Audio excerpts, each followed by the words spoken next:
সূরাতুত তিনের কয়েকটা আয়াত তেলাওয়াত করেছি। এটা কালামুল্লাহ মাজিদের 95 নম্বর সূরা। এই সূরাটা মক্কাতুল মুকাররমাতে নাজিল হয়েছে। এই সূরার আয়াত সংখ্যা 8টা।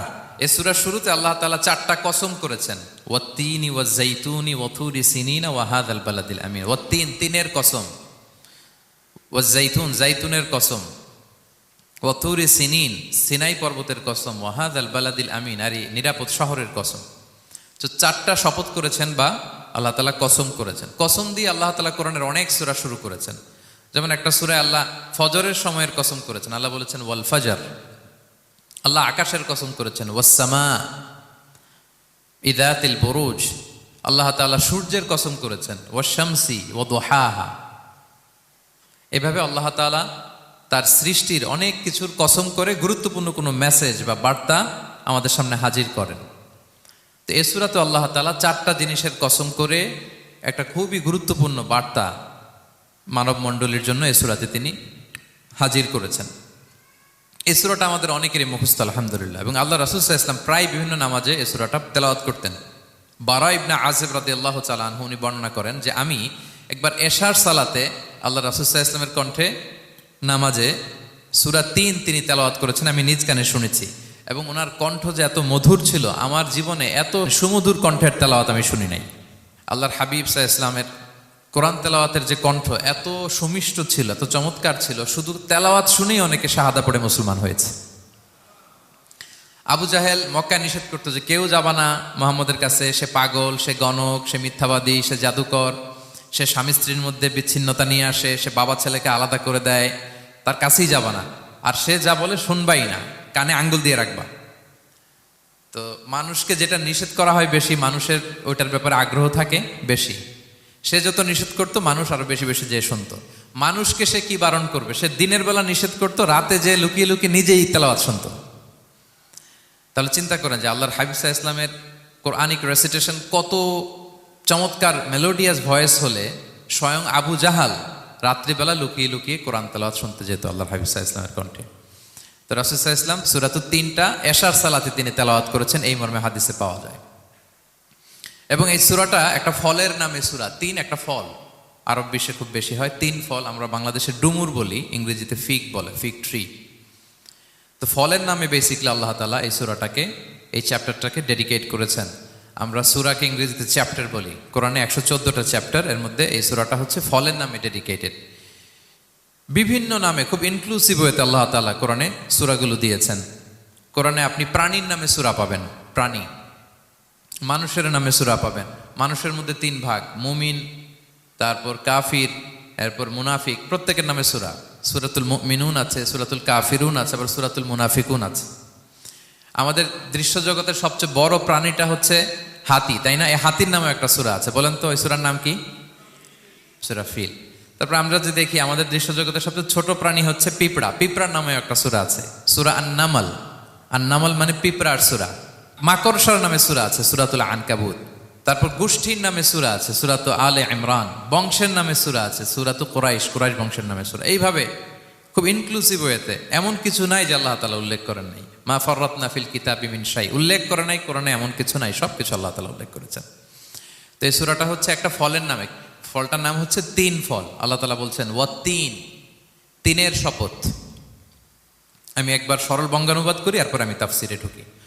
3-এর শপথ, ওয়াজ-জাইতুন, জাইতুনের শপথ, ওয়া তুরি সিনিন, সিনাই পর্বতের শপথ, ওয়া হাযাল বালাদিল আমিন, এই নিরাপদ শহরের শপথ।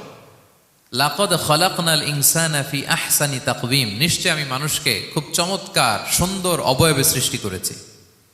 সুম্মা রাদাদনাহু আসফালা সাফিলিন, এরপরে তাকে আবার নিচু থেকে নিচুর দিকে নামিয়ে দিয়েছি। ইল্লাল্লাযীনা আমানু ওয়া আমিলুস সলিহাত, তবে তারা ছাড়া যারা ঈমান এনেছে এবং সৎকর্ম করেছে। ফালাহুম আজরুন গায়রু মামনুন, তাদের জন্য আছে অফুরন্ত পুরস্কার। ফামা ইউকাযযিবুকা বা'দু বিদ্দিন, এগুলো জানার পরও কিসে তোমাকে দিন অস্বীকারের ব্যাপারে উদ্বুদ্ধ করলো? আলাইসাল্লাহু বিআহকামিল হাকিমিন, আল্লাহ তাআলা কি শ্রেষ্ঠ বিচারক নন? সাদাকাল্লাহুল আযীম। এই হচ্ছে এই সূরাটির সরল অনুবাদ। এবার আমরা তাফসিরে ঢুকি। প্রথমে আল্লাহ তাআলা বলেছেন ওয়াত-তিন, তিনের শপথ। 3 মানে তো আমরা জানলাম, 3 মানে ডুমুর।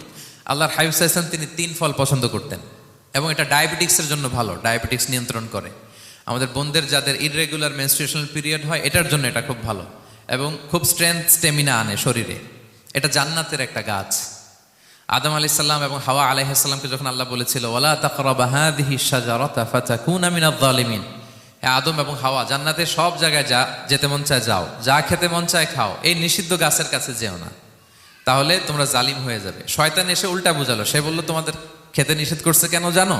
আল্লাহ চায় না যে তোমরা জান্নাতে থাকো, আল্লাহ চায় এখান থেকে তোমাদের বের করে দিবে, কিন্তু তোমরা যদি এই গাছের ফল খাও আল্লাহ আর বের করতে পারবে না। দেখছেন শয়তানের অবস্থা? শয়তান কিন্তু নেগেটিভিটি নিয়ে সামনে আসে না, আসে খুব আপনার ওয়েল উইশার হিসেবে, উপদেশ নিয়ে খুব ভালো একটা পজিটিভ ওয়েতে আসে।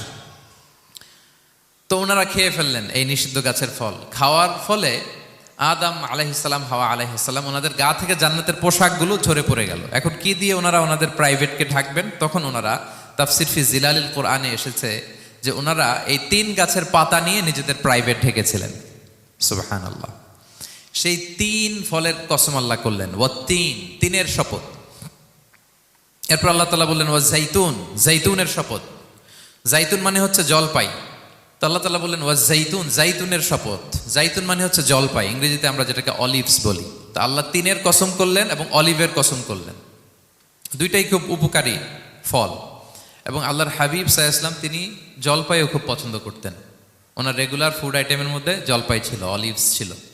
এটা পাহাড়ি এরিয়া, মরুভূমিতে হয় এবং রাসূল সাল্লাল্লাহু আলাইহি ওয়াসাল্লাম বলেছেন কুলু যাইত ওয়াদাহিনু ফাইন্নাহু মিন শাজারাতিন মুবারাকা, তোমরা অলিভ অয়েল এটা খেও এবং এটা গায়ে মালিশ করো, কেননা এটা বরকতময় একটা গাছের ফল, শাজারা মুবারাকা।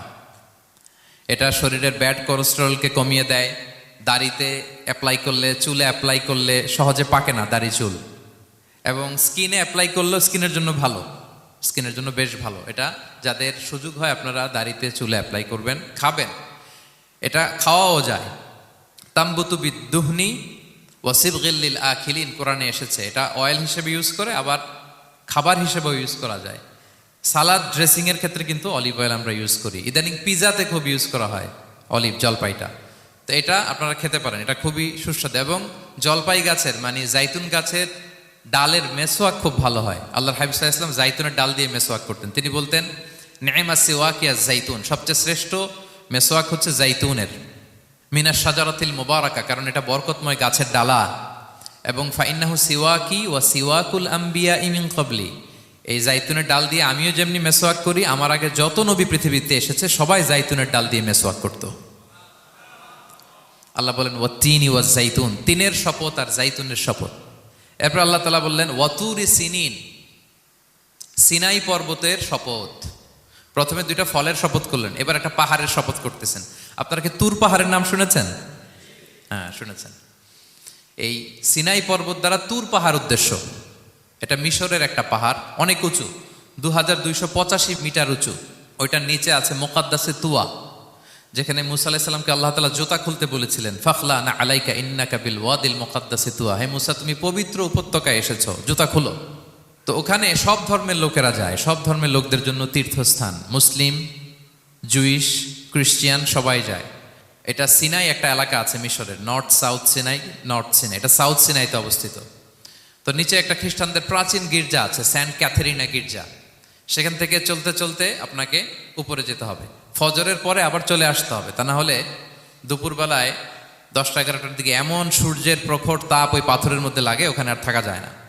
একেবারে তুর পাহাড়ের উপরে সেখানে খ্রিস্টানদের জন্য ছোট্ট একটা সিনাগোগ আছে, তারা প্রার্থনা করে। খ্রিস্টানদের একটা চার্চ আছে, মুসলিমদের জন্য ছোট্ট একটা মুসল্লা আছে সুরাওয়ের মতো।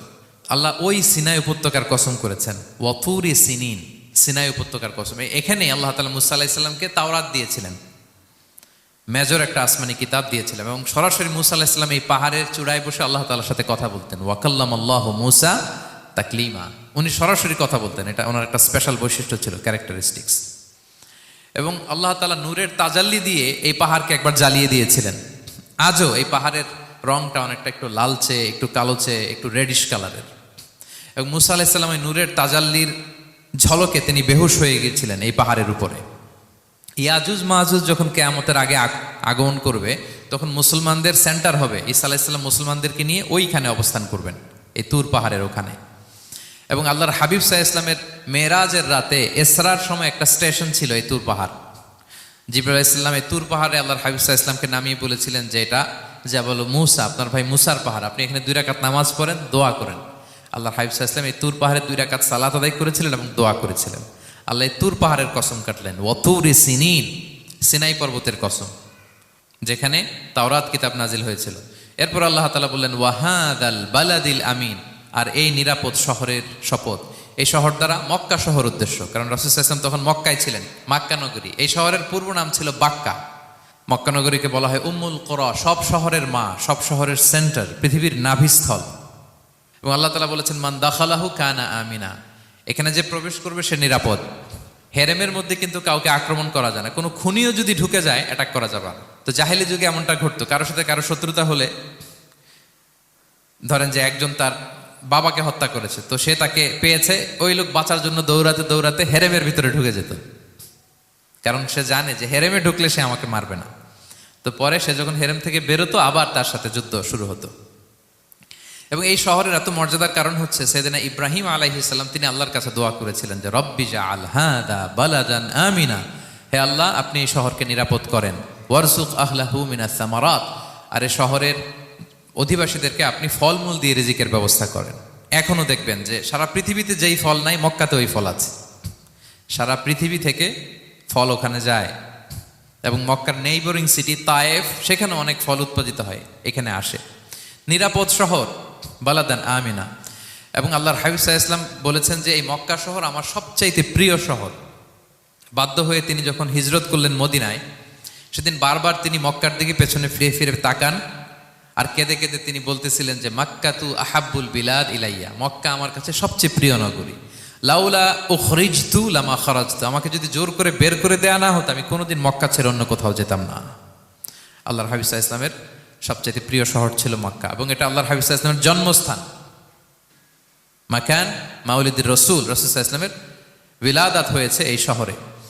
এবং এই শহরকে আল্লাহ বলেছেন মাসাবাতান লিন্নাসি ওয়া আমনা, মানুষের মিলনস্থল, কেন্দ্রস্থল, সারা পৃথিবী থেকে মানুষ ওখানে যায়। আপনি যে রমাদানে যদি মক্কায় যান, আল্লাহু আকবার, লক্ষ লক্ষ উমরা পালনকারী সেখানে, ইউরোপ থেকে, আফ্রিকা থেকে, অস্ট্রেলিয়া থেকে, এশিয়া থেকে, সারা পৃথিবীর মানুষের মিলনস্থল। ওখানে গেলে আপনি দেখবেন মাসাবাতান লিন্নাসি ওয়া আমনা, নিরাপদ জায়গা এবং মানুষের মিলনস্থল। এটা এখানে এমন মসজিদ আল্লাহ রেখেছেন কাবা ঘরের চারদিকে, এটাকে বলা হয় মসজিদুল হারাম, যে মসজিদে 1 রাকাত সালাত পড়লে 1 লক্ষ রাকাতের সওয়াব হয়।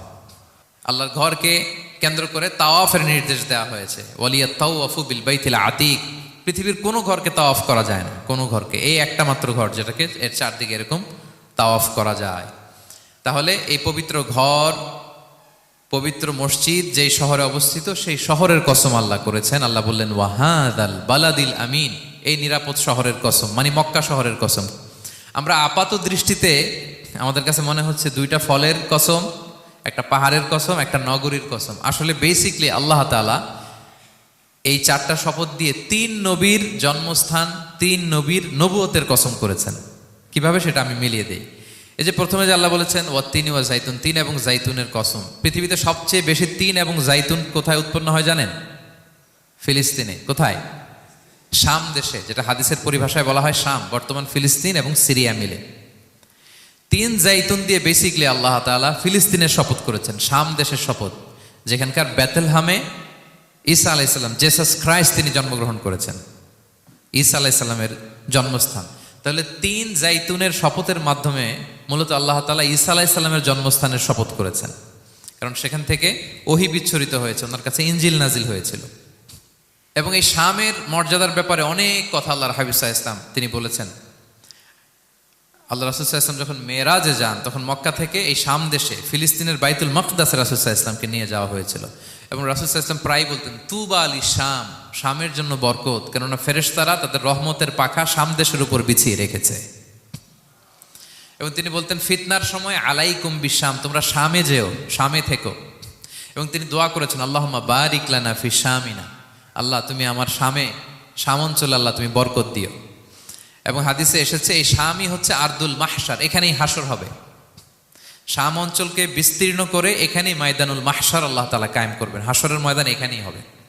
এবং সেখানেই হচ্ছে সানিউল কিবলাতাইন, আমাদের আগের কেবলা কিন্তু বাইতুল মাকদাসের দিকে ছিল, যেটা শামে অবস্থিত, ফিলিস্তিনে বাইতুল মুকাদ্দাস।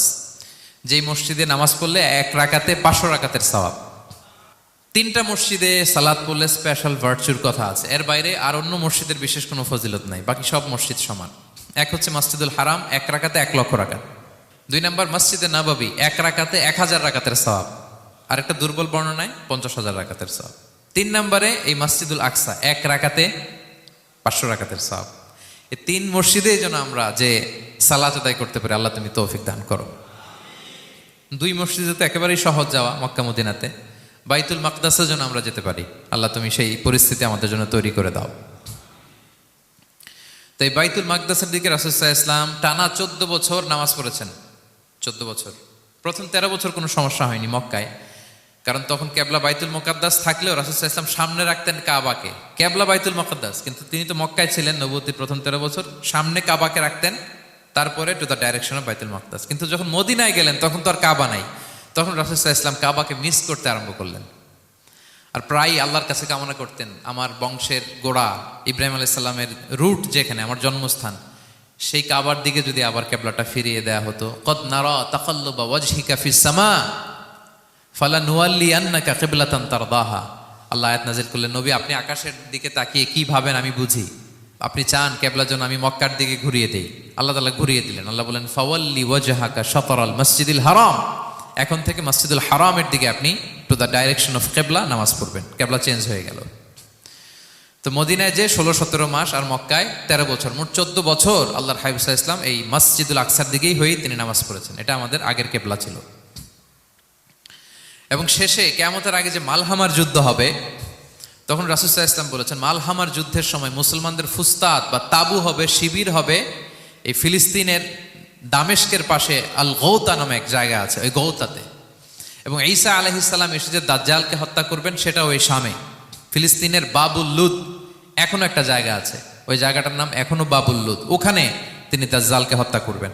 এবং সেখানে একটা সাদা মিনারা আছে, ফেরেশতার পাখায় ভর করে ঈসা আলাইহিস সালাম তখন সেখানে নেমে আসবেন। ওই ফিলিস্তিনের ওই শাম দেশের ওই মিনারার পাশে তিনি এসে পৃথিবীতে তিনি নুজুল করবেন, নুজুল ঈসা আলাইহিস সালাম। তো 3 এবং জাইতুনের কসম করে বেসিকলি আল্লাহ তাআলা ঈসা আলাইহিস সালামের জন্মস্থানের কসম করেছেন। কারণ 3 এবং জাইতুন, ডুমুর এবং জলপাই, অলিভ কোন দেশে বেশি হয়? শাম দেশে। আওয়াজ করে বলেন কোন দেশে? বর্তমান ফিলিস্তিন এবং সিরিয়া, এবং ওই ভূখণ্ডে আল্লাহ নবী ঈসা আলাইহিস সালামের জন্মস্থান। তাহলে এই 2 ফলের কসম করে বেসিকলি আল্লাহ তাআলা ঈসা আলাইহিস সালামের জন্মস্থানের কসম করেছেন। ওনার প্রতি নাজিল হওয়া যে তাওরাত ইনজিল গ্রন্থ, এই রেভেলেশনের কসম করেছেন। আচ্ছা, এরপরে ওয়াতুরি সিনিন, সিনাই পর্বতের কসম। সিনাই পর্বত বা তুর পাহাড় হচ্ছে মিশরে অবস্থিত, আর মিশর হচ্ছে মুসা আলাইহিস সালামের জন্মস্থান। কার জন্মস্থান? মুসা আলাইহিস সালামের জন্মস্থান। তাহলে ওয়াতুরি সিনিন, তুর পাহাড়ের কসম বুঝিয়ে আল্লাহ তাআলা মূলত মুসা আলাইহিস সালামের জন্মস্থানের কসম করেছেন, যেখানে তাওরাত নাজিল হয়েছে। এরপরে ওয়াহাদাল বালাদিল আমিন, এ নিরাপদ শহর বলে আল্লাহ তাআলা মক্কা শহরকে বুঝিয়েছেন। আর মক্কা কার জন্মস্থান বলেন তো? মুহাম্মদুর রাসূলুল্লাহ সাল্লাল্লাহু আলাইহি ওয়াসাল্লাম, সাইয়্যিদুল মুরসালিন, খাতামুন নবিয়্যিন, রাহমাতাল লিল আলামিন, হাবিবুল্লাহ মুহাম্মদুর রাসূলুল্লাহ সাল্লাল্লাহু আলাইহি ওয়াসাল্লামের জন্মস্থান। তাহলে এই 4টা আয়াতে 4টা শপথের মধ্য দিয়ে মূলত আল্লাহ তাআলা ঈসা আলাইহিস সালামের জন্মস্থান, মুসা আলাইহিস সালামের জন্মস্থান এবং মুহাম্মদ সাল্লাল্লাহু আলাইহি ওয়াসাল্লামের জন্মস্থান, যেই 3টা এলাকায়, ভূখণ্ডে 3টা মেজর ওহী নাজিল হয়েছে। এক তো ঈসা আলাইহিস সালামের কাছে নাজিল হয়েছে ইনজিল কিতাব, আর একটা হচ্ছে তাওরাত। তাওরাত এমন কিতাব যে কিতাব দিয়ে হাজার হাজার নবীরা ফয়সালা করেছেন। বনি ইসরাইলের অনেক নবীর উপর কোনো কিতাব নাজিল হয়নি, তার মানে তারা রসুল ছিলেন না, তারা নবী। তারা সবকিছু তাওরাত দিয়েই ফয়সালা করতেন। আর রাসূল সাল্লাল্লাহু আলাইহি ওয়াসাল্লামের উপর কোরআন নাজিল হয়েছে। তার মানে প্রথম 4টি শপথ দিয়ে বেসিকলি ইনজিলের শপথ, তাওরাতের শপথ এবং কোরআনের শপথ। বুঝতে পেরেছেন সবাই? আল্লাহ ওহির শপথ করেছেন। দেখেন, ফল, পাহাড়, নগরী মাড়িয়ে সারা পৃথিবী ঘুরিয়ে আপনাদেরকে শেষ পর্যন্ত ইনজিল, তাওরাত এবং কোরআনে নিয়ে আসছেন আমার সাথে আসছেন। হ্যাঁ, এই রেভেলেশনের শপথ আল্লাহ করেছেন। তাহলে ওয়াত্তিনি ওয়াজাইতুনি ওয়াতুরি সিনিনা ওয়া হাদাল বালাদিল আমিন, এই 4 আয়াতে 4টা শপথের মধ্য দিয়ে মূলত আল্লাহ তাআলা আসমান থেকে নাজিল হওয়া যে ওহী, এই ওহীর শপথ অথবা ওহী যেই ভূখণ্ডে নাজিল হয়েছে সেই ভূখণ্ডগুলোর শপথ করে আল্লাহ একটা গুরুত্বপূর্ণ কথা বলবেন। সেটা কি? আল্লাহ তাআলা বললেন, লাকাদ খালাকনাল ইনসানা ফি আহসানি তাকওয়িম। আর আমি মানুষকে অত্যন্ত চমৎকার অবয়বে সৃষ্টি করেছি, চমৎকার গঠনে, চমৎকার স্ট্রাকচারে, ডিজাইনে সৃষ্টি করেছি। মানুষের দৈহিক অবকাঠামো গঠন এটা যেমনি চমৎকার, মানুষের ইন্টেলেকচুয়াল কাঠামো এটা চমৎকার, মানুষের আচরণগত যে বিহেভিয়ারাল ট্রেটস, ক্যারেক্টারিস্টিক্স এটাও চমৎকার। প্রত্যেক দিক থেকে আল্লাহ তাআলা নান্দনিকভাবে মানুষকে তিনি তৈরি করেছেন। আমরা যদি দেহের কথা বলি, হিউম্যান অ্যানাটমি নিয়ে যাদের ধারণা আছে, আপনি শুনলে অবাক হবেন এত জটিলভাবে আমাদের দেহটা ফাংশন করে। ঠিক যেই মুহূর্তে আমি কথা বলতেছি আমার ব্রেইন সচল, আমার নার্ভ সিস্টেম সচল, হেয়ারিং সিস্টেম, স্মেলিং সিস্টেম, আমার এই যে হার্ট সচল, সিস্টোলিক ডায়াস্টোলিক অলিন্দ নিলয় হচ্ছে, আমার লাং কাজ করতেছে, কিডনি ইজ ওয়ার্কিং পারফেক্টলি, সব কিছু কাজ করতেছে। এত সূক্ষ্মভাবে আমাদের দেহটা কাজ করে, এটাকে ইংরেজিতে বলে মরফোলজি, আকৃতি সংক্রান্ত যে বিদ্যা। এটা নিয়ে যদি আপনি দেখেন যে মানুষের হাত কিভাবে কাজ করে, মানুষের পা কিভাবে কাজ করে, মানুষের হিউম্যান ব্রেইন কিভাবে কাজ করে, আপনি অবাক হবেন। এবং আল্লাহর যে সেট আপ, লাকাদ খালাকনাল ইনসানা ফি আহসানি তাকওয়িম, নিশ্চয় আমি মানব জাতিকে চমৎকার অবয়বে তৈরি করেছি। আপনি যদি অবয়বটা দেখেন, আমাদের স্ট্রাকচার এর চেয়ে সুন্দর করে আর তৈরি করা যেত না, এর চেয়ে সুন্দর আর হতে পারে না। যেখানে যা দেয়ার, মাথার চুল থেকে পায়ের নখ পর্যন্ত, আপনি একটা ডিজাইনে, স্ট্রাকচারে, সেট আপে আপনি ভুল ধরতে পারবেন না। যেখানে যেটা দরকার, আপনি একটু খেয়াল করে দেখেন যে এই যে আমাদের চোখ, চিকিৎসা বিজ্ঞান বলতেছে যে মানুষ 10 মিলিয়নেরও বেশি রং শনাক্ত করতে পারে। Human eyes can identify more than 10 million colours. 10 মিলিয়নেরও বেশি রং আমরা আমাদের চোখ দিয়ে শনাক্ত করতে পারি। সুবহানাল্লাহ, সুবহানাল্লাহ বিহামদি। আচ্ছা, চোখের সেট আপটা একটু যদি খেয়াল করেন, দেখেন আমার এই চোখ এখানে না থেকে এটা যদি জাস্ট 2 ইঞ্চি উপরে এখানে হইতো, এইটা যদি কপালে যদি আমাদের চোখ হইতো, কি অবস্থা হইতো বলেন তো? সিজদা দিতে পারতেন আল্লাহকে? বলেন, দিতে পারতেন? আচ্ছা, আমরা কিছু খাওয়ার সময় আমরা কি করি? ওইটা ভালো আছে কিনা, পচে গেল কিনা, স্মেলটা আগে দেখি, তারপরে খাই। দেখেন কত চমৎকার সেট আপ। একটু খেয়াল করেন, এই নাকের সেট আপ যদি এইখানে না থেকে আমাদের নাক যদি পেছনে থাকতো, খাওয়ার সময় খাবারটা বাসি কিনা, ভালো আছে কিনা কি করতেন? লাকাদ খালাকনাল ইনসানা ফি আহসানি তাকওয়িম। আচ্ছা দেখেন, এই যে আমরা কান দিয়ে শুনি, এই যে কান পেঁচানো, মনে করেন না যে এমনি এমনি পেঁচানো, এই পেঁচানো, এটাই পথ না থাকলে আমরা শুনতেই পেতাম না। এটা এমনভাবে সেট আপ করা, এটাই ইথারে ভাষা তরঙ্গকে এয়ার ড্রামের ভেতরে সুন্দরভাবে ইনপুট করে, নাহলে আমরা শুনতে পেতাম না। আপনার এই কান কেটে ফেলে দিলে আপনি শুনতে পারবেন না। এটা এইভাবেই যেতে হবে, সুরঙ্গটা এইভাবে তৈরি হইতে হবে। আচ্ছা দেখেন, আপনার কান, এই কান যদি এইখানে না থেকে আপনার ডান বগলের নিচে হইতো, বাম কান যদি বাম বগলের নিচে হইতো, তাহলে কি হইতো বলেন? আজকে আমার ওয়াজ কিভাবে শুনতেন বলেন দেখি? কিভাবে শুনতেন? বুদ্ধি আছে বলে যে হুজুর এইভাবে শুনতাম। সুবহানাল্লাহ, সুবহানাল্লাহ। লাকাদ খালাকনাল ইনসানা ফি আহসানি তাকওয়িম। আমি মানুষকে সবচেয়ে সুন্দর, সর্বোত্তম গঠনে তৈরি করেছি। দেখেন, কান দুটো এখানে থাকলে কথা শুনতে হইলে হাত উঁচু করে রাখা লাগতো। আল্লাহ, আপনি একটা একটা অঙ্গ দেখেন, ঠিক যেখানে যেটা যেভাবে সেট করা দরকার, আল্লাহ তাআলা দয়া করে, অনুগ্রহ করে ঠিক সেভাবে তিনি সেট করেছেন। আমাদের চেহারার মধ্যে দেখেন এক একজনের এক এক রং। ওয়াখতিলাফু আলসিনাতিকুম ওয়া আলওয়ানিকুম ইন্না ফি যালিকা লাআয়াতুন লিল আলিমিন। আল্লাহ বলেন, তোমাদের ভাষার ভিন্নতা দিয়েছি, তোমাদের গায়ের রঙের ভিন্নতা, একজনের চেহারার সাথে আরেকজনের মিল নাই, একজনের ফিঙ্গারপ্রিন্টের সাথে। আয়াহসাবুল ইনসানু আল্লান নাজমাআ ইযামা বালা কাদিরিনা আলা আন নুসাউইয়া বানানা। মানুষ ভেবেছে সে মারা গেলে তাকে আমি তার অস্থি, মজ্জা, হাড়, গোশত, চামড়া জোড়া লাগাতে পারবো না। আরে তার আঙ্গুলির অগ্রভাগ পর্যন্ত আমি সুবিন্যস্ত করে আমার কাছে রেখে দিয়েছি, ফিঙ্গারপ্রিন্ট। আমাদের ফিঙ্গারপ্রিন্টগুলো আল্লাহর কাছে সংরক্ষিত, একজনের ফিঙ্গারপ্রিন্টের সাথে আরেকজনেরটা মেলে না। এই যে আমার 10 আঙ্গুলে 10টা ফিঙ্গারপ্রিন্ট, পায়েরগুলো হচ্ছে ফুটপ্রিন্ট, একটার সাথে আরেকটা মিলে। আমার এটার সাথে এটা মিলবে বলেন? আমার সাথে আপনারটা মিলবে? বর্তমানে পৃথিবীতে কত কোটি মানুষের বসবাস বলেন? এই যত মানুষ পৃথিবীতে আছে, একজনের আঙ্গুলের ছাপের সাথে, এই যে বায়োমেট্রিক্যাল অথেন্টিকেশন যে আমরা করি, একজনের ফিঙ্গারপ্রিন্টের সাথে আরেকজনের ফিঙ্গারপ্রিন্টের মিল নাই। একজনের ফুটপ্রিন্টের সাথে ফুটপ্রিন্ট মিল, ইভেন একজনের আই প্রিন্টের সাথে। আমাকে একজন ওনার হসপিটালে নিয়ে গেল ঢাকায়, তো উনি ওনার দরজা খুলতেছে আই প্রিন্ট দিয়ে, মানে উনি না গেলে খুলে না। উনি আর ওনার খুব কাছের স্টাফ, এটা গুরুত্বপূর্ণ একটা অফিস। তো উনি চোখ দিল, আই প্রিন্ট নিল, এরপরে দরজা খুলে যাচ্ছে। দেখেন, একজনের আই প্রিন্টের সাথে আরেকটা আই প্রিন্ট মেলে না। সুবহানাল্লাহ। প্রিয় ভাইরা, একজনের ফিঙ্গারপ্রিন্টের সাথে আরেকজনের ফিঙ্গারপ্রিন্টের কোনো মিল আছে পৃথিবীতে? ফুটপ্রিন্টের সাথে, আই প্রিন্টের সাথে? কারণ ডিজাইনারটা কে বলেন তো? হুয়াল্লাযী ইউসাউবিরুকুম ফিল আরহামি কাইফা ইয়াশা। মায়ের পেটে থাকতেই আল্লাহ তাআলা এগুলো ডিজাইন করে দিয়েছেন। আমি কেমন হব, আমার বৈশিষ্ট্য কেমন কেমন হবে, এই যে আমি যে আমার বাবা দাদা 14 পুরুষের ডিএনএ বয়ে বেড়াই, এগুলো সব নিয়ে আমার বৈশিষ্ট্য, আমার কণ্ঠস্বর, আমার ক্যারেক্টারিস্টিক্স, আমার ফিচার কেমন হবে, সব তিনি আল্লাহ তাআলা মায়ের পেটে থাকতে ডিজাইন করে দিয়েছেন। সুবহানাল্লাহ। আল্লাহ বলছেন লাকাদ খালাকনাল ইনসানা ফি আহসানি তাকওয়িম। প্রিয় ভাইরা, কসম করার পরে আল্লাহ যে কথাটা বলেন এটা অনেক গুরুত্বপূর্ণ, খুবই গুরুত্বপূর্ণ বার্তা।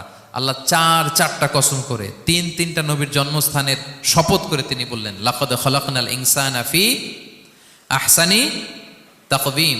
নিশ্চয় আমি অত্যন্ত চমৎকার আকৃতিতে মানুষকে তৈরি করেছি। মানুষের গঠন এরকম, মাথা থেকে পা পর্যন্ত। আমি তো দু একটার কথা বললাম, চোখ, নাক, কান। আপনি একটা একটা করে যদি ধরেন, আমাদের হেয়ারিং সিস্টেম কিভাবে কাজ করে, হেয়ারিং নার্ভ কিভাবে কাজ করে, আমাদের সেন্সেশন কিভাবে কাজ করে, আমাদের ব্রেন কিভাবে কাজ করে। আমাদের এক একজনের ব্রেন 1.5 কেজি ওজন, 3 পাউন্ডের মতো একটা সুস্থ মানুষের অ্যাভারেজ ব্রেনের ওজন। এই ব্রেনের মেমোরি হচ্ছে 2.5 মিলিয়ন গিগাবাইট। আপনার মোবাইলে স্পেস কত বলেন, মেমোরি কত? হ্যাঁ, 512 জিবি। আর আমার আর আপনার ব্রেইনের যে মেমোরি, এই মেমোরি হচ্ছে 2.5 মিলিয়ন গিগাবাইটস। আল্লাহ, এই যে প্রতি মুহূর্তে আমাদের নিউরন কানেক্টিভিটি হচ্ছে, ব্রেনের স্নায়ুগুলোর যত কানেক্টিভিটি হয়, যত আমরা চিন্তা করে ব্রেনকে খাটাই, নতুন নতুন জিনিস আমরা তৈরি করতে পারি। এবং এমনভাবে আল্লাহ তাআলা এমন সফিস্টিকেটেড ব্রেইন আল্লাহ মানুষকে দিয়েছে, মানুষ পারে না এমন কিছু নাই। মানুষ যা কল্পনা করতে পারে মানুষ তা করে দেখাতে পারে। এজন্য আমাদের কল্পনার জানালাটাকে বড় করতে হবে। আই রিপিট, মানুষ যা কল্পনা করতে পারে, ইমাজিন করতে পারে, সেটা মানুষ করে দেখাতে পারে। ওই ক্যাপাসিটি দিয়ে আল্লাহ তাআলা মানুষকে তৈরি করেছেন। সুবহানাল্লাহ, সুবহানাল্লাহ। লাকাদ খালাকনাল ইনসানা ফি আহসানি তাকওয়িম। এই ব্রেনকে খাটিয়ে মানুষের কত ইনভেনশন, কত ডিসকভারি, মানুষ সভ্যতার পর সভ্যতা বিনির্মাণ করেছে। চোখ ধাঁধানো মানুষের আবিষ্কার, তাক লাগিয়ে দিয়েছে গোটা বিশ্বে একটার পর একটা করে। আল্লাহ এমনভাবে মানুষকে তিনি তৈরি করেছেন। লাকাদ খালাকনাল ইনসানা ফি আহসানি তাকওয়িম। চমৎকার অবয়বে, তার দৈহিক অবয়ব যেমনি সুন্দর, তার বুদ্ধিগত, তার চিন্তাগত, তার ইন্টেলেক্ট, এটাও তেমন সুন্দর, এটাও তেমন চমৎকার। পৃথিবীর কোনো প্রাণীকে আল্লাহ তাআলা এরকম হিউম্যান ব্রেনের মতো এরকম সফিস্টিকেটেড ব্রেন দিয়ে, ইন্টেলেক্ট দিয়ে তৈরি করেনি। এজন্য সব প্রাণী থেকে মানুষ আলাদা। সব প্রাণী থেকে মানুষের চিন্তা, বিবেক, বুদ্ধি এগুলো আলাদা। তাহলে দেখেন, মানুষের শ্রেষ্ঠত্ব মূলত এগুলোর দ্বারা। মানুষ যদি তার চিন্তা, বিবেক, বুদ্ধি খাটায়, সে শ্রেষ্ঠ হয়ে যায়। আমি একটা কথা প্রায় বলি যে মানুষ যদি ভালো হয় সে ফেরেশতার চেয়েও ভালো, আর মানুষ যদি খারাপ হয় সে পশুর চেয়েও নিকৃষ্ট। আল্লাহ বলেন উলাইকা কাল আনআমি বাল হুম আদাল লাহুম কুলুবুল লা ইয়াফকাহুনা বিহা ওয়া লাহুম আ'য়ুনুল লা ইউবসিরুনা বিহা ওয়া লাহুম আযানুল লা ইয়াসমাউনা বিহা উলাইকা কাল আনআমি বাল হুম আদাল। তাদের হৃদয় আছে, ওটা দিয়ে অনুধাবন করে না সত্যকে। চোখ আছে, ওটা দিয়ে সে সত্যটা দেখে না। কান আছে, হকের কথা শোনে না। উলাইকা কাল আনআম, আল্লাহ বলেন তারা প্রাণীর মতো, চতুষ্পদ জন্তুর ন্যায়। শুধু অতটুকুই না, বালহুম আদাল, তারা তার চেয়েও নিকৃষ্ট, তার চেয়েও নিকৃষ্ট। তাহলে মানুষ ভালো হলে সে ফেরেশতাকে ছাড়িয়ে যায়, আর মানুষ নিকৃষ্ট হলে সে পশুত্বকে হার মানায়। কথা বুঝতে পেরেছেন? মানে আমরা ভালো হলে সবচেয়ে ভালো, খারাপ হলে সবচেয়ে খারাপ। একটা পশু আর একটা পশুকে হত্যা করে কেটে 20 টুকরা করছে, এরকম কোন নিউজে আসছে কোনোদিন? কিন্তু আশরাফুল মাখলুকাত মানুষ, তার মতো রক্তে মাংসে গড়া আরেকটা মানুষকে নির্মমভাবে হত্যা করে কেটে 20 টুকরা করে বস্তাবন্দি করে ডোবার মধ্যে ফেলে রাখছে, এরকম নিউজ আছে না বলেন? আছে। মানুষ তার মতো একটা মানুষকে নির্মমভাবে হত্যা করে। এরকমও তো আছে যে কেরোসিন দিয়ে তার মতো আরেকটা মানুষকে সে জ্বালিয়ে দিয়েছে, আছে না নাই বলেন? গ্রামের পর গ্রাম জ্বালিয়ে দেয়, জনপদের পর জনপদ ধ্বংস করে দেয়, বোমা মেরে শহর উড়িয়ে দেয়। লিটল বয় মেরেছিল আমেরিকান সোলজাররা জাপানের হিরোশিমা শহরের উপর। আমি হিরোশিমা তো গত বছর ভিজিট করে আসলাম, আমি নিজে দেখে এসেছি যে এখানে বোমটা মেরেছে। মুহূর্তের মধ্যে পুরো শহর ভ্যানিশ, এমন রেডিয়েশন। তো যেই আমেরিকান পাইলট বোমা মারতেছে সেও মানুষ, সেও কি? আর যাদেরকে ধ্বংসের জন্য এই লিটল বয় মারলো হিরোশিমাতে আর ফ্যাটম্যান মারলো নাগাসাকিতে, এরাও কি? তাহলে দেখেন, মানুষ তার মতো আরেকটা মানুষকে এরকম মেরে টুকরো টুকরো কুচি কুচি করতে সে দ্বিধাবোধ করে না। আল্লাহ, মানুষ গণহত্যা চালায়, জেনোসাইড। এই যে আমাদের বাংলাদেশে তো কিছুদিন আগে হলো গণহত্যা, হেলিকপ্টার থেকে গুলি করে বাচ্চা মেরে ফেলতেছে। কার বাচ্চা, কার কলিজার টুকরা সন্তান, don't care.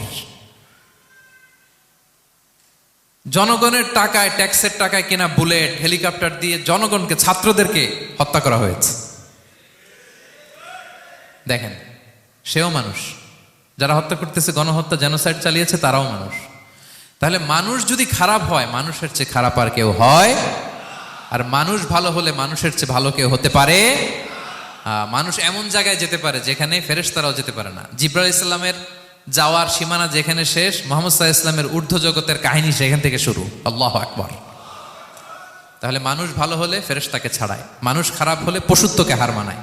So the decision is yours. রাস্তা দুইটা, আপনি কোন দিকে যাবেন? আপনি কি ডান দিকে জান্নাতের পথে যাবেন, নাকি বাঁ দিকে জাহান্নামের পথে যাবেন? সিদ্ধান্ত আপনার। আল্লাহ তাআলা বললেন, লাকাদ খালাকনাল ইনসানা ফি আহসানি তাকওয়িম। আমি মানুষকে চমৎকার আকৃতিতে তৈরি করেছি। হাতের মেকানিজম কি, পায়ের মেকানিজম কি, আমার চেয়ে আপনারাও ভালো জানেন। এগুলো ঘন্টার পর ঘন্টা আপনি বলতে পারবেন যে কেমন ভাবে আল্লাহ তাআলা তৈরি করেছেন। আল্লাহ বলেন, মানুষকে আমি অত্যন্ত চমৎকার আকৃতি দিয়ে তৈরি করেছি। তার সৃষ্টিগত কাঠামো, তার বুদ্ধিবৃত্তিক কাঠামো, তার চিন্তাগত কাঠামো, তার আচরণগত কাঠামো, তার নৈতিকতায় তাকে এমন উচ্চ মর্যাদার আসন আমি দিয়েছি, এটা যদি সে অ্যাচিভ করে, বিলং করে, তাহলে তার চেয়ে শ্রেষ্ঠ কেউ আর হতে পারে।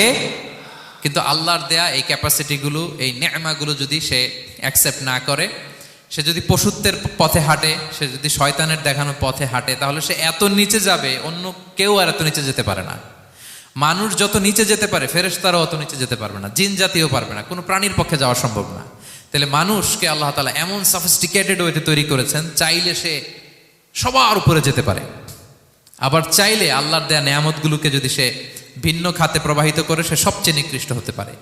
সেটাই আল্লাহ বললেন, সুম্মা রাদাদনাহু আসফালা সাফিলিন। এরপরে তাকে আমি হীন থেকে হীনতর করেছি, নিচ থেকে আরো নিচে নিয়েছি।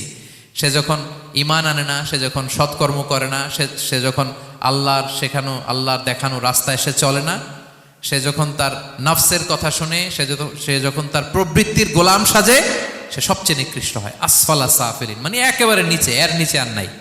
আল্লাহ বলেছেন, ইন্নাল মুনাফিকিনা ফিদ দারকিল আসফালি মিনান নার। সেখানে আল্লাহ আসফাল বলেছেন। মুনাফিকরা জাহান্নামের একেবারে তলদেশে থাকবে। তাই মানুষ যদি ঈমান আর সৎকর্মের বলে বলিয়ান না হয়, সে এত খারাপ হয়, কেউ এত নিচে যেতে পারে না। বলেন, মানুষ যত নিচে যেতে পারে, জিন তত নিচে যেতে পারবে? ফেরেশতারা পারবে না। আর মানুষ যত উপরে যেতে পারে, ফেরেশতারা এত উপরে যেতে পারবে না। সো দুইটারই সুযোগ আপনার আছে। সুম্মা রাদাদনাহু আসফালা সাফিলিনের দুইটা ব্যাখ্যা। কোন মুফাসসির বলেছেন, যৌবনের পর, যৌবনে থাকে শক্তিশালী, বার্ধক্যের সময় যখন সে নুয়ে যায়, ছোট হয়, সে একেবারে দুর্বল হয়ে যায়, সেটা বোঝানো হয়েছে। আর অন্যান্য মুফাসসিরিন একরাম বলেছেন, না, আল্লাহর দেওয়া এই নেয়মা, ক্যাপাসিটি যখন সে সঠিক পথে কাজে লাগায় না, সে যখন প্রবৃত্তির অনুসরণ করে, সে তখন এত খারাপ হয়, এত নিচ থেকে নিচুতর হয়, এত হীন থেকে হীনতর হয়, তার চেয়ে হীনতর আর কেউ তখন হতে পারে না। সেখান থেকে বাঁচার দুটি রাস্তা আল্লাহ বলেছেন। আল্লাহ বলছেন, ইল্লাল্লাযীনা আমানু ওয়া আমিলুস সলিহাত। তবে যারা ঈমান আনে এবং সৎকর্ম করে, তারা ছাড়া। তারা ওই নিচু থেকে নিচুতর নয়, তারা শ্রেষ্ঠতর। ঈমান এবং সৎকর্ম, ঈমান এবং আমলে সালেহাত। কোরআনের অনেক জায়গায় আপনি আয়াতটা পাবেন, ইন্নাল্লাযীনা আমানু ওয়া আমিলুস সলিহাতি কানাত লাহুম জান্নাতুল ফিরদাউসি নুজুলা। নিশ্চয়ই যারা ঈমান এনেছে, সৎকর্ম করেছে, তাদের জন্য আমি জান্নাতে ফেরদাউস রেখে দিয়েছি। আল্লাহ বলেন, তারা নিকৃষ্ট হবে না যারা ঈমান এনেছে, সৎকর্ম করেছে। যারা কি এনেছে? ঈমান। আর কি করেছে? সৎকর্ম করেছে। ইল্লাল্লাযীনা আমানু, যারা ঈমান এনেছে, সৎকর্ম করেছে, ফালাহুম আজরুন গায়রু মামনুন, তাদের জন্য রয়েছে অফুরন্ত পুরস্কার, মানে জান্নাত। তাদের জন্য কি? ওই জান্নাতে যেতে আমরা চাই কি চাই না বলেন? রাস্তা কয়টা? এটা চলে গেছে ডান দিকে, এটার গন্তব্য হচ্ছে ডেস্টিনেশন জান্নাতুল ফেরদাউস। আর এটা শয়তানের পথ, এটা আপনার প্রবৃত্তির দেখানো পথ, এটা চলে গিয়েছে জাহান্নামে। So now the decision is years. আপনার ডিসিশন, কোন দিকে যাবেন, ডানে না বায়ে? জান্নাতে না জাহান্নামে? জান্নাতে যেতে চাই আমরা। ফালাহুম আজরুন গায়রু মামনুন, তাদের জন্য আছে অফুরন্ত নেয়ামত, অফুরন্ত পুরস্কার। আমরা যেন সেই পুরস্কার লাভে ধন্য হতে পারি, আমরা সবাই বলি আমিন। আল্লাহ বলেন এইভাবে 4টা কসম করার পরে, এত গুরুত্বপূর্ণ বার্তা হাজির করার পরে, তোমার ঘুমন্ত বিবেককে জাগিয়ে তোমাকে বার্তা দেওয়ার পরেও কিভাবে তুমি অস্বীকার করতে পারো আখিরাতকে? ফামা ইউকাযযিবুকা বা'দু বিদ্দিন, এরপরেও কোন বিবেকে, কোন আকলে, কোন সাহসে তুমি কর্মফল দিবসকে অস্বীকার করো? কোন সাহসে? এখানে দিন দ্বারা উদ্দেশ্য কর্মফল। ভালো করলে যে ভালো পাবে, খারাপ করলে যে খারাপ পাবে। দিনের অনেক অর্থ, এটার তাফসিরে গেলে সময় কুলাবে না। ফামা ইউকাযযিবুকা বা'দু বিদ্দিন, এরপরেও কর্মফলকে অস্বীকার করার সাহস তুমি কোত্থেকে পাও? কিসে তোমাকে উদ্বুদ্ধ করে কর্মফল দিবসকে অস্বীকার করতে? আলাইসাল্লাহু বিআহকামিল হাকিমিন, আল্লাহ তাআলা কি শ্রেষ্ঠ বিচারক নন? সূরা আবু দাউদে আল্লাহর হাবিব সাল্লাল্লাহু আলাইহি ওয়াসাল্লাম বলেন, কেউ যদি সূরাতুত তিন তেলাওয়াত করে, করতে করতে যদি শেষ আয়াতে চলে আসে, আর সে যখন পড়ে আলাইসাল্লাহু বিআহকামিল হাকিমিন, আল্লাহ তাআলা কি শ্রেষ্ঠতম বিচারকদের মধ্যে সর্বশ্রেষ্ঠ বিচারক জাজ নন, তখন সে যেন উত্তর দেয়, এটা তো আল্লাহর প্রশ্ন। আলাইসাল্লাহু বিআহকামিল হাকিমিন, আল্লাহ আমাদেরকে প্রশ্ন ছুড়ে দিয়েছেন যে আল্লাহ তাআলা কি শ্রেষ্ঠ বিচারক নন? তখন যে তেলাওয়াত করে সে যেন বলে বালা বালা ওয়া আনা আলা যালিকা মিনাশ শাহিদিন। বালা মানে অবশ্যই, হ্যাঁ আল্লাহ অবশ্যই আপনি শ্রেষ্ঠ বিচারক, আর আপনি যে শ্রেষ্ঠতম বিচারক এই সাক্ষী আমি দিচ্ছি, এই ঘোষণা আমি দিচ্ছি। পড়েন সুবহানাল্লাহ। আপনি দেখবেন মসজিদুল হারামে, হারামাল মাক্কিতে যখন তেলাওয়াত করে ইমাম সাহেবরা, এই আয়াতের পরেই যদি রুকুতে যায় দেখবেন ফিস ফিস করে বলে যে বালা বালা ওয়া আনা আলা যালিকা মিনাশ শাহিদিন। আমি নিজে শুনেছি, দেখবেন ওনার এটা পরে, কারণ আল্লাহ এখানে প্রশ্ন ছুড়ে দিয়েছেন, আর উত্তর হিসেবে বলতে হবে বালা ওয়া আনা আলা যালিকা মিনাশ শাহিদিন, আল্লাহ অবশ্যই আপনি শ্রেষ্ঠ বিচারক। আল্লাহর চাইতে শ্রেষ্ঠ বিচারক আর হতে পারে? আমরা কত লাকি যে আল্লাহর আহকামুল হাকিমিন হিসেবে বিচারক পেয়েছি। হ্যাঁ, আমাদের বিচার যদি অন্য কেউ করতো, নিজেরা যদি নিজেদের, আল্লাহ যদি বলতো তোরটা বিচার তুই কর আর তোরটা তুই কর, কি অবস্থা হয়তো বলেন? যার সাথে যার শত্রুতা আছে ওইখানে দেখাই দিত। কিন্তু আমরা বিচারক হিসেবে পেয়েছি কাকে? আল্লাহ কি পার্সিয়ালিটি করবে বিচারে? স্বজনপ্রীতি করবে? কারো উপর জুলুম করবে? কাউকে ঠকাবে?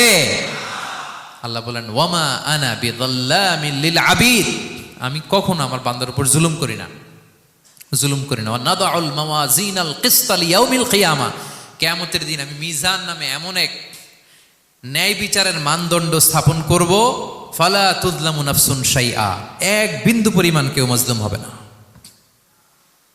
এক বিন্দু পরিমাণ কেউ মাজলুম হবে না। এজন্য দুনিয়াতে যদি বিচার না পান, আল্লাহর দরবারে বিচারটা দিয়ে রাখেন, সেদিন বিচার হবে। আহকামুল হাকিমিন আপনারা ঠকাবে না।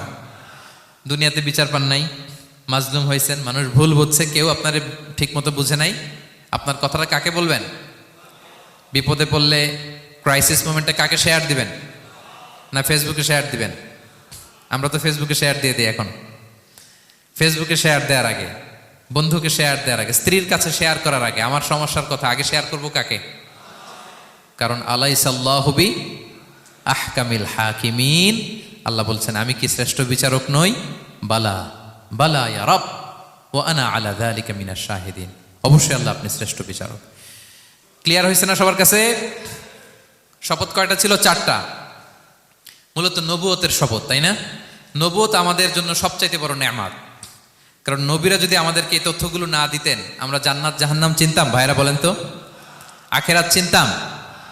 এই যে আখেরাত হবে, পুলসিরাত হবে, day of judgment, day of accountability, আল্লাহর সুপ্রিম কোর্টের কাঠ গড়ায় পাই টু পাই হিসাব দিতে হবে, নবীরা না এসে বললে আমরা এত বুঝতাম না। নবীরা জান্নাত জাহান্নাম চিনিয়েছে, আল্লাহর বিশদ পরিচয় আমাদের সামনে তুলে ধরেছে, আখিরাতের পরিচয়, লাইফ আফটার ডেথ কিরকম হবে, সবকিছু আমাদের কাছে তুলে ধরেছে। সো নবুয়ত আল্লাহ তাআলার পক্ষ থেকে অনেক বড় নেয়ামত। 2 নম্বর নেয়ামত হচ্ছে আল্লাহ তাআলা আমাদেরকে যে ক্যাপাসিটি দিয়েছে, বুদ্ধিমত্তা, ইন্টেলেক্ট, বিচার বিশ্লেষণ, যেটা দিয়ে আমরা অন্যান্য সব প্রাণী থেকে আলাদা, এটা আল্লাহর বড় নেয়ামত। এই নেয়ামতের শুকরিয়া যেন আমরা করি। এবং আমি যেটা বলেছি, মানুষ যেটা কল্পনা করতে পারে সেটা সে করেও দেখাতে পারে। সো আল্লাহ তাআলা যাকে যেই কোয়ালিটি দিয়েছে, ক্যাপাসিটি দিয়েছে, আমরা যেন এই নেয়ামতের শুকরিয়া করি। নেয়ামতের শুকরিয়া করলে এই নেয়ামত দেওয়ার ধারাবাহিকতা এটা বাড়িয়ে দেয় কে? লা ইন শাকারতুম লা আযীদান্নাকুম ওয়া লা ইন কাফারতুম ইন্না আযাবি লাশাদীদ। শুকরিয়া করলে নেয়ামত আরো বাড়িয়ে দেব। তাহলে প্রথম নেয়ামত ছিল নবুওয়াত, প্রফেটহুড, প্রফেসি, এটা অনেক বড় নেয়ামত। এই রেভেলেশন এসে আমাদেরকে এনলাইটেন করেছে, তা না হলে আমাদের গডকে, গডের ফিচার কি, আখেরাত কি, জান্নাত কি, জাহান্নাম কি, the concept of punishment, concept of আখেরা, কিছুই আমরা ভালোভাবে বুঝতাম না। এটার শপথ আল্লাহ করেছেন।